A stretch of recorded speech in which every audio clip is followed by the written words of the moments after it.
Hello friends, welcome back to the new video. So currently you can see that I am facing the issue with the Material UI lab adapter date FNS. So it's not founding or something error that is showing that the decision module is not found over here.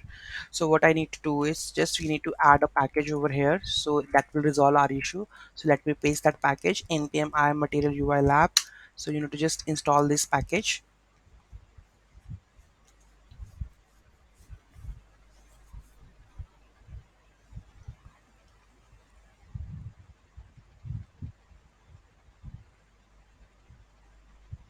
This is done. Let's start with the npm start. Sorry, start.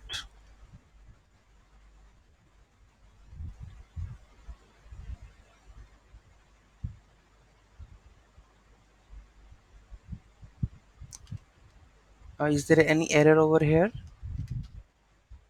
There is no error. The error is resolved.